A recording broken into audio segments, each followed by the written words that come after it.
Muito bem, amigos, virando o jogo da sexta-feira. Enfim, chegou o final de semana e o outubro está começando. Eu com essa camisa rosa, fazendo referência ao Outubro Rosa, um mês em que começa uma semana de prevenção ao câncer de mama e com certeza o mínimo de visibilidade que temos, né, Wesley? Embora seja pequeno, eu acho que é sempre bom trazer alguma pauta aqui que seja interessante, por isso que vim de rosa. Tinha uma outra camisa rosa que era do Flamengo, só que como eu sei que o Wesley e o pessoal aqui critica, eu preferi vir com essa. Mas é um dia que antecede uma decisão para o Ipiranga, que enfrenta a Tombense amanhã às 19 horas no Colosso da Lagoa, um jogo que pode ser o pontapé inicial para uma campanha histórica e o sonho do acesso mais vivo do que nunca. Nós vamos falar muito ainda sobre o duplo Grenal nessa sexta. Wesley, seja muito bem-vindo. Prazer estar aqui.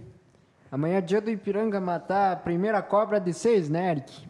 E fazer jus ao projeto que está sendo desenvolvido. Até, aliás, estava acompanhando a entrevista que o Eric fez, pelo menos um trecho dela no Colosso com o presidente Adilson, que comentou sobre a maturidade do elenco e as possibilidades que o clube almeja. Então, chegou a hora de matar a primeira de 6 cobras. Vamos lá. O Grêmio está vivendo um momento delicado e o Filipão com algumas incertezas. O Douglas Costa falou, tem o Tyson também. Vamos começar falando sobre o Ipiranga. Isso mesmo, da qual tu trouxe fez a referência em relação ao que disse o presidente Adilson, os ingressos, o pessoal tem tido algumas dúvidas. No dia do jogo, que é amanhã, o ingresso ele vai estar mais caro. Portanto, adquiram os seus ingressos, nós estamos falando agora, são 17 horas, alguns minutos, 3 minutos, até hoje, porque senão vão pagar mais caro. R$30 na arquibancada, os sócios não pagam, é só chegar no dia, apresentar a sua carteirinha de associado e entra na arquibancada, nas cadeiras superiores. Agora os demais têm que adquirir seus ingressos. No entanto, são 2.500 pessoas, o que eu acho significativo. E o Ipiranga precisa mais do que nunca do apoio do seu torcedor. Depois de mais de 1 ano e meio com o estádio vazio, algumas dificuldades financeiras, o Ipiranga precisa do torcedor canarinho o abraçando, mais do que nunca, porque serão 3 jogos em casa e o primeiro já começa amanhã. O torcedor ele vira um fator importante automaticamente com a retomada do processo que nós estamos vivendo aí, queira Deus, saindo desse processo de pandemia, e eu tenho certeza que o torcedor faz parte da fluência desse processo para que o Ipiranga consiga atingir seus objetivos. Infelizmente, na última temporada não conseguimos, eu tenho certeza que o torcedor vai ser um acréscimo fundamental. Algumas informações que eu tive com a imprensa de Minas Gerais é de que a Tombense fez um campeonato no retorno, que foi um campeonato onde a Tombense acabou tropeçando em algumas rodadas iniciais e que depois conseguiu ter um avanço. Então cresceu ao longo da competição, com alguns jogos mais difíceis no final, mas a impressão, pelo menos do que fala a imprensa mineira, é de que a Tombense poderia ter com antecedência ter tido essa classificação e até para ser a primeira colocada do grupo.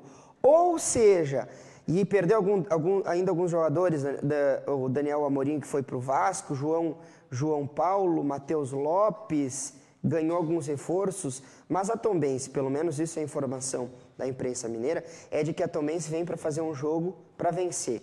E isso ninguém tinha dúvida. Eu quero saber a tua opinião. Há uma necessidade do Ipiranga começar o primeiro jogo em casa em vencer? Eu acho que sim, porque o Eric comentou antes da sequência de 3 jogos dentro de casa, tem que se pensar nisso. Porque fora é sempre mais difícil, por mais que digam que futebol é imprevisível, e eu acredito sim na imprevisibilidade do futebol. Agora, não posso esperar um milagre distante aqui de Erechim, mesmo sabendo que o Ipiranga fez bons jogos fora nessa campanha,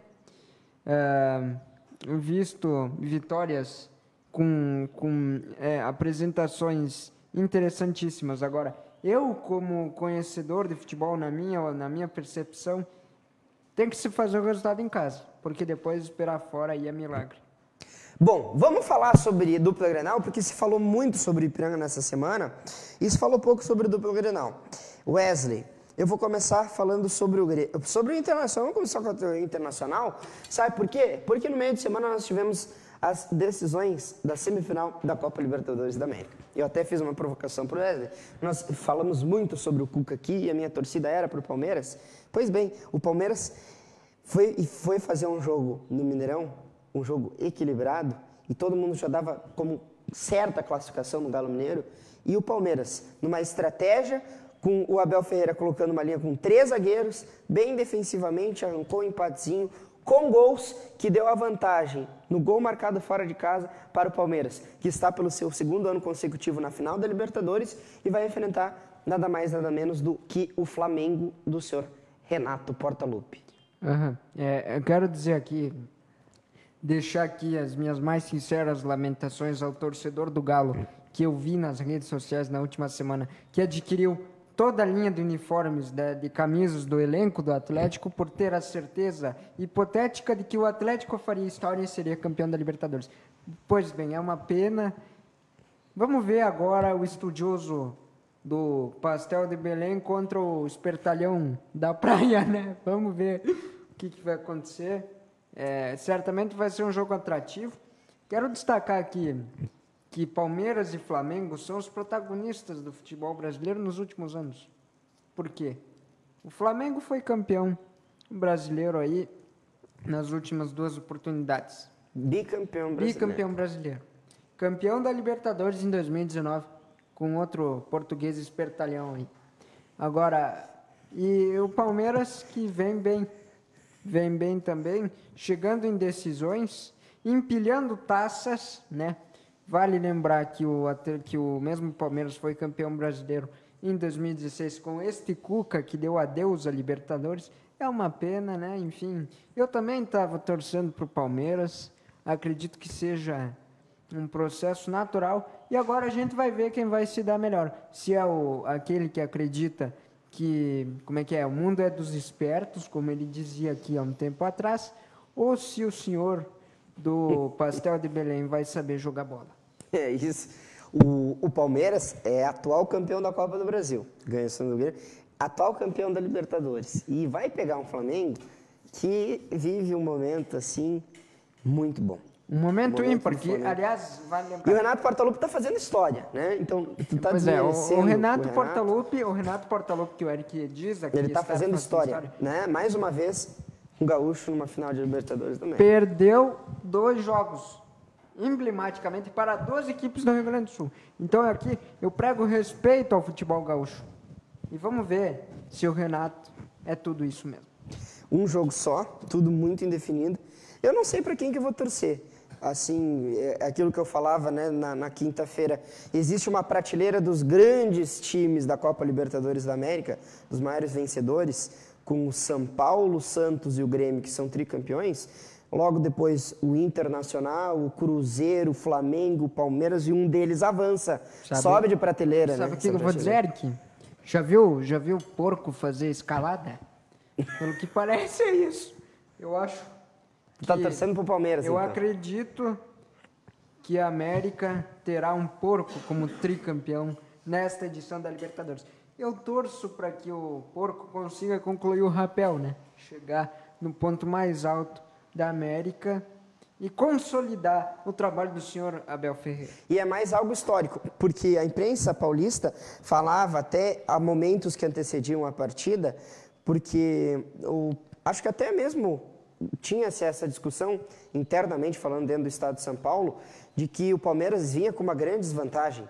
E isso era fato. Tu empata o primeiro jogo em casa e vai jogar no Mineirão com um cano de time, com investimento o maior do Brasil, que é o time do Galo Mineiro, o pessoal já falava, será que o Abel Ferreira, que não vive o momento lá dos melhores, vai conseguir dar a volta por cima? E ele conseguiu. E não só conseguiu, porque aquilo que tu falava, se a tua projeção ela acontecer, o Palmeiras se torna o único time brasileiro a ser campeão em sequência, bicampeão da Copa Libertadores da América. O São Paulo tentou em 2005, foi campeão em 2005, e depois em 2006, né, bateu o Atlético Paranaense em 2005, e em 2006 tentou para cima do Internacional e viu o Rafael Sobis. Bom, todo mundo já conhece a história. Então vai ser um feito histórico, né, do Palmeiras, se conseguisse chegar ao é um processo que vai consolidar o senhor Abel Ferreira, até porque eu não sei do que vivem alguns entendidos do nosso esporte que já pregavam a demissão do adorador do pastelzinho. E era Belém, forte né? essa exatamente, a tese da esse demissão. comentário.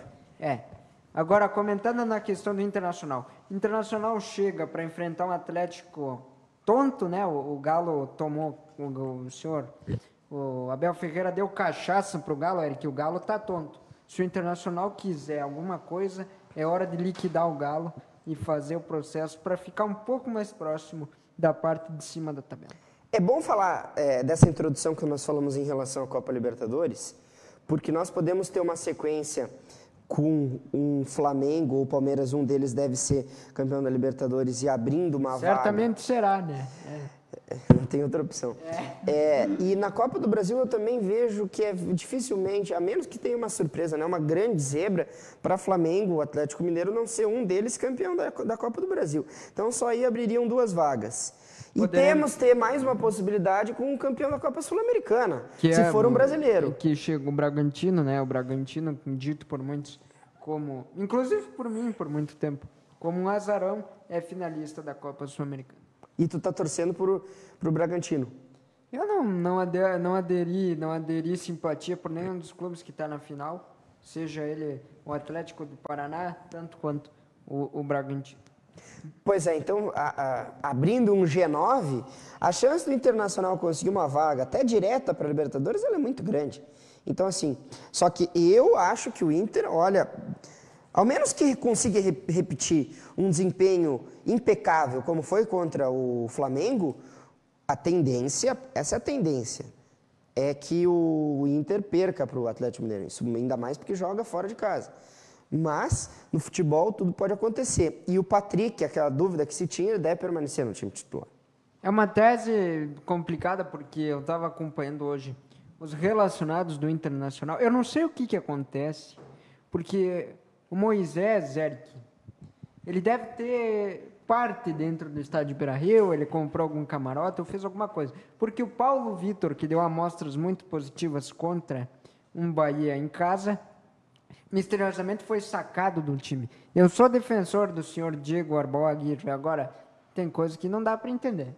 Tem situações que eu realmente não consigo... É que assim, não sei daqui a pouco o pessoal que está em casa também, se vocês têm essa dificuldade para entender, pode deixar que eu explico, tá?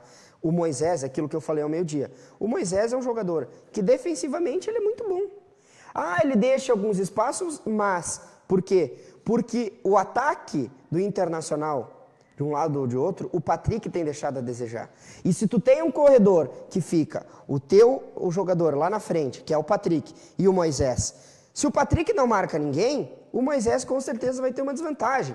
Mas o Moisés, meus amigos, ele tem um poder físico e uma imposição física que muito me agrada. Então, por isso, na escolha entre Paulo Vitor e Moisés, e aí eu, se fosse o Agui, também opto pelo Moisés. Tu vai jogar contra um time que foi eliminado pelo Palmeiras, mas o Atlético Mineiro tem um ataque, Wesley, e tu vai concordar comigo, que é, olha, absurdo o ataque do Atlético Mineiro. Eric, eu quero saber se tu já frequentou psicóloga, porque eu vi um momento importante no jogo do Palmeiras contra o Atlético, onde o Felipe Melo chegou no ouvido do Hulk e disse alguma coisa para ele. Eu não sei o que ele disse exatamente. E o Hulk acabou.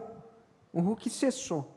Depois de ouvir meia dúzia de palavrinha no ouvido. Então, a minha dica aqui é, o senhor Diego Aguirre pode mandar, pode ser o Cuesta, né, alguém, pode ser o Tyson, que o Tyson chegou aí para ser capitão e protagonista. Faz uma sessãozinha com ele aí, de meia dúzia de charla trocada, como vocês gostam de dizer no Uruguai, e dá uma passadinha no ouvido do Hulk e já resolve esse problema. O Internacional não tem nenhum jogador desse perfil.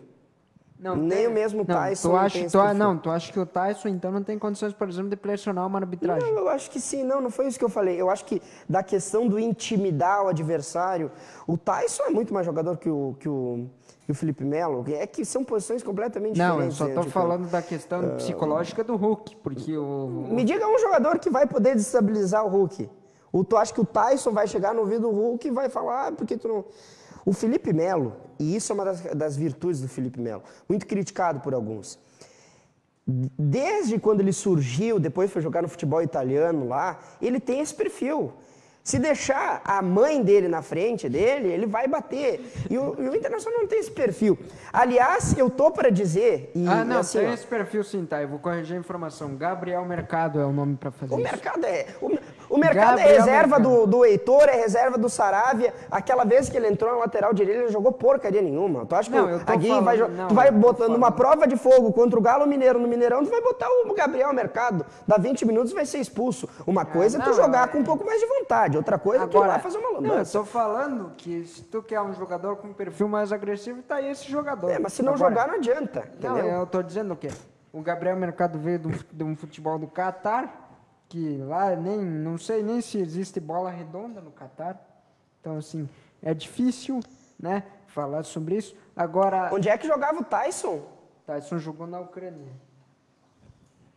Não, então, só que eu prefiro muito mais ser notado na Ucrânia do que no Catar, né? Isso aí eu acho que é uma questão bem óbvia. Tá, mas é que eu não tô para desmerecer o futebol dos dois. O Gabriel Mercado é um cara que tem uma bagagem que realmente é admirável. É campeão, mas ele não tá muito bem, isso é fato. Ele não tá jogando bola.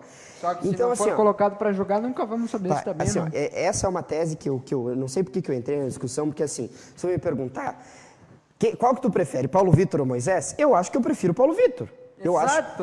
Só que tu tem que levar em consideração que tu tá jogando contra o melhor ataque do Brasil. Melhor ataque do Brasil. Junto com o Flamengo ali. Melhor ataque do Brasil que perdeu por uma retranca do Abel Ferreira. Pode ser, mas tu acha que o Internacional vai jogar dessa forma? Retranqueiro? É o Felipão agora. Não, eu acredito que o Aguirre vai fazer... Ele tem que repetir, o Aguirre ele já sabe disso todo, tem que repetir exatamente como foi, de preferência podia ter ido até para o Rio de Janeiro lá para ficar fazendo a concentração no mesmo hotel, para fazer assim, ó, seguir exatamente o que foi feito lá no Rio de Janeiro, naquele jogo que vai entrar para a história do Internacional, quando o Flamengo meteram 4-0 lá.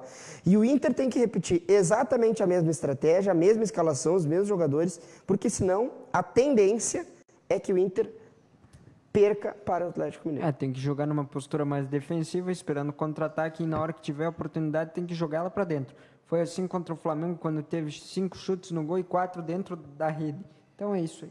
E foi, tu lembra bem, foi um jogo marcado por uma eficiência do Internacional. É isso que eu espero ver. Espero também que o Yuri Alberto tenha uma noite iluminada, bem como o Tyson também. Só que eu não posso cobrar tanto do Tyson, porque ele está voltando de lesão. Então isso também é preciso considerar, porque isso faz a diferença. Mas eu acho que há condições sim, do Internacional ir lá e quem sabe arrancar um pontinho. Vencer eu acho difícil. É uma tese, vamos ver o que vai acontecer e trabalhar para isso. O Grêmio está numa linha decisiva. Por quê? Porque se o Grêmio vencer o time do Sport Recife no domingo, jogo esse que é marcado pelo retorno dos torcedores à arena, o time do Felipão sai da zona de rebaixamento. Isso por quê? Porque o Bahia joga só na terça-feira. O Grêmio pode sair do Z4 e depois voltar ainda nessa rodada. Mas é bom lembrar que se sair dessa zona de rebaixamento, já é algo que dá uma confiança, né? Há uma necessidade de vencer o Sport? Sim, porque joga em casa. Mas o Grêmio também tem um jogo a menos. Então, assim, eu acho que é bom o Felipão já começar a se preparar, e isso eu não tenho dúvida que ele já está fazendo, para vencer o jogo. Acho que é uma obrigação o Grêmio vencer esse jogo. E eu vou dizer outra coisa, o Grêmio não pode jogar fechado, como foi contra o Flamengo, por exemplo. Não pode jogar se atirando contra o Sport, que é um time que não marca gols desde a época que o Messi era jogador do Barcelona. É bom que se diga isso. O Messi vestia a camisa dos blaugranos ainda quando o Sport marcou o último gol, né? Então é difícil achar que o Grêmio vai perder. É bem difícil. Qual que é a projeção do jogo entre Grêmio e Sport? Quer que eu diga com sinceridade? Eu não acho que o Grêmio vai atropelar. Não acho que vai ser uma exibição de gala do time do Felipão. Aliás, com o retorno do público, Eric, quem sabe o Felipão faça uma espécie de comissão com os torcedores para arrumar alguns ali no bolo e dizer, veste o meião, a chuteira, o calção e a camiseta e vamos jogar. Porque tem nomes nesse time do Grêmio que não justifica estarem vestindo essa camisa. Mas, de qualquer maneira, eu acho que o Grêmio vai vencer. tu tá fazendo uma crítica à direção do Grêmio que eu concordo. Porque o Marcos Hermann, que eu tanto defendi, na semana passada ele deu uma entrevista coletiva falando sobre o Douglas Costa. Não, Você tem conhecimento dela? Eu vou comentar alguns trechos dessa entrevista, quando o repórter, aliás, dos nossos colegas da Rádio Guaíba, pergunta para ele sobre o Grêmio precisar vencer. E o senhor Marcos Hermann, acredite, torcedor gremista, sai com a pérola, que é quase inacreditável, de dizer que quem precisa vencer é o esporte. O que este homem... Mas ele tá certo. Não. Mas ele tá certo, ele não tá querendo, não, ele tá certo. Ele precisa vencer. Não, é inacreditável que um dirigente de um clube do tamanho do Grêmio, tricampeão da Libertadores, fale uma asneira dessa, torcedor gremista. Não, tu porque tu tá pegando pesado com o vice de futebol do Grêmio. Quem precisa vencer é o esporte. Ok, senhor Marcos Hermann, então o Grêmio não precisa vencer, o Grêmio não precisa lutar pelos 3 pontos. Não foi isso que ele disse, tu tá tirando o contexto. Não existe isso. O que eu vou dizer? Pegando outra abordagem em relação ao Douglas Costa. Porque o Douglas Costa falou, deu uma coletiva lá, porque eu sei o que eu posso fazer e não sei o quê. O fato é que o Douglas Costa, ele veio pintado como a maior contratação da história do futebol gaúcho. Aí há quem discorde, mas do Grêmio, indiscutivelmente é a maior do Grêmio. A maior contratação da história do Grêmio. E ele chega aqui e já, há 4 meses, eu acho, já está indo para o 5º mês, e ele ainda não jogou. Eu não vi ele descer em Porto Alegre. Tem a questão física, isso é algo que realmente tem que ser levado em consideração. E daí o Marcos Hermann foi falar sobre o Douglas Costa e quis atirar para a torcida. Ele disse, a torcida sabia, a torcida sabia. A torcida queria o Douglas Costa, mas nós, do departamento de futebol, sabíamos que ele tinha algum... Mas, espera um pouquinho. Então eu vou dizer uma coisa para o senhor Marcos Hermann. O problema não é o Douglas Costa, o problema não é a torcida, o problema é o senhor.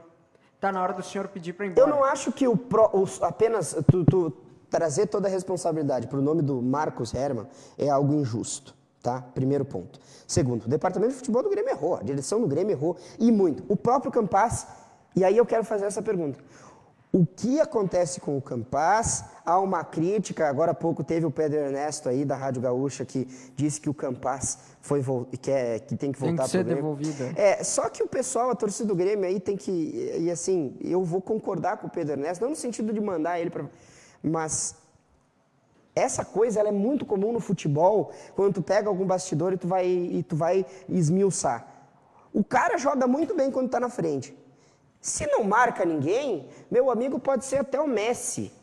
Eric, que não é o caso, né? Eu quero que tu me diga uma coisa. Que matéria, Eric, que tu não gostava de estudar no colégio? Que eu não gostava? Que tu não gostava de estudar. Seja breve na pergunta, porque eu vou fazer a sequência do... Sei lá, matemática. Pois é. Então tá. A direção do Grêmio é o Eric estudando matemática. Porque não contrata direito. Porque não planeja direito. É inacreditável o que acontece na diretoria do Grêmio. Não. Eu acho... Então eu vou fazer a composição comigo também. Eu não gostava, por exemplo, de estudar química. Com todo respeito também a esse professor de química. Agora, eu não consigo entender. Eu acho que é melhor tu parar com essa história, parar por aqui. E, aliás, a professora de química era uma das que eu mais gostava da... Acho que foi a professora preferida no ensino médio. Agora eu me queimei com as outras. O nosso problema não é com o professor de matemática. Mas eu gostava mesmo da professora de química. O nosso problema é a direção do Grêmio contrata mal, planeja mal e o faz mal. Então eu não posso culpar o Campaz, eu não posso culpar o Douglas Costa. Eu tenho que culpar o mestre dos magos que misteriosamente faz isso aqui, ó. Desaparece no momento ruim. Quem, mestre? Romildo Bolzan Júnior. Dá para pagar? Paga essa... Dá uma cortada nessa parte aí. Bom, voltamos, amigos. Agora sim, agora falando sério. O Grêmio tem esse estilo de jogo e o Felipão acho que ele não pode ser contestado. O Felipão é a grande chave para salvar o ano do Grêmio, que já é um fracasso. O Grêmio fracassou em 2021. É um ano de transição, não interessa. O Grêmio, daquele futebol muito bonito e agora está numa transição do estilo de futebol, sim, isso não interessa. O Grêmio fracassou. O ano do Grêmio é um ano perdido, completamente perdido. Só não vai ser pior se o Grêmio permanecer na Série A do Campeonato Brasileiro. E o responsável por isso é o Luiz Felipe Scolari, e os números mostram isso. Agora, o Felipão, ele, assim, ó, essa mesma escola aí que tu falou da matemática, da química, o Felipão, na escola que ele montou dos retranqueiros... Escolarismo. Ele era o pai do Simeone, tá? Diego Pablo Simeone, o Cholo. O pessoal que acompanha o futebol espanhol sabe do que eu estou falando. Cholo, técnico do Atlético de Madrid, é um grande retranqueiro. Pois bem, o Filipão foi mestre do Simeone. Pega outro retranqueiro aí, o Mourinho também. Pois o Felipão, antes deles, eles estavam nas fraldas, e o Felipão já estava dando aula do que era ser retrancado. Porque, olha, meu Deus do céu. O Eric falou aí que falaram, o Grêmio distingue ano como ano de transição. Eu estou ouvindo isso há 3 anos, tá? Do Romildo, do senhor Paulo Luz, que foi embora, do Nestor Rain, do senhor Marcos Herman, e quem quiser. Todo mundo no Grêmio hoje fala em transição. Pois é, eu não sei que transição é essa que está durando 3 anos aí. Misteriosamente, depois que o Renato, que hoje nem está mais aqui, tomou 5 do Flamengo. Então o Grêmio tem que parar de se apoiar em falácia e trabalhar. Mas até mesmo naquele ano que o Flamengo, que o Grêmio tomou 5, eu acho que o Grêmio vivia um futebol bom, razoável, né? É inacreditável. Só que nos últimos anos, de fato, o Grêmio vive um período de transição, seguir a transição. Só não vê quem não quer. Por quê? Porque o Grêmio tem um fracasso em 2021. Então, 3 anos... Tá, mas então tu tá afirmando... Em 2020, não. Eu acho que do ponto de vista do futebol, sim. Sim, o Grêmio estava numa decadência já no ano passado. E mesmo assim chegou numa final de Copa do Brasil, por exemplo. Contribuinte para essa queda de futebol tem nome e sobrenome, Thiago Nunes. Tem culpa do Renato. Não. O Renato tem muito mais culpa do cartório do que o Thiago Nunes. O Thiago Renato. Nunes pegou a barca furada. A barca já estava furada. Não, ela estava com um rombo, então, assim, a barca que o Thiago Nunes entrou. E o coitado do Thiago Nunes chegou lá e se afogou junto com a embarcação. A questão então, assim, e quem fez esse rombo foi o Renato. Com todo o respeito que eu tenho, o maior ídolo da história do Grêmio. Mas ele deixou inúmeros problemas para o Grêmio. A questão é a fato. seguinte, Eric. Eu vou te explicar bem didaticamente. E não fala, Thiago Nunes, que essa não é uma discussão. Eu vou te explicar bem didaticamente. Se o Renato deixou um buraco no barco, o Thiago Nunes despregou as tábuas. E agora chegar o Felipão aí, com essa história aí de recuperar o Grêmio, até achei bonito a frase que ele disse, quando chegou, que ele vive o Grêmio, ok, respeito. Agora, tem que trabalhar. Não critico o Felipão, mas não ele critico. Tá fazendo eu isso. critico quem o está... O Felipão tem um aproveitamento que se o Grêmio tivesse começado com o Felipão no Campeonato Brasileiro, estaria ele entre os 7 melhores times do campeonato. Eu acho difícil acreditar nessa tua Mas tese. se os números falam isso, o Grêmio tem um aproveitamento com o Felipão que é superior a 50%. Ok, agora eu quero entender uma coisa. O meu problema não é com o senhor Luiz Felipe Scolari, o meu problema é com quem comanda ele. Que é a direção do Grêmio. Exatamente.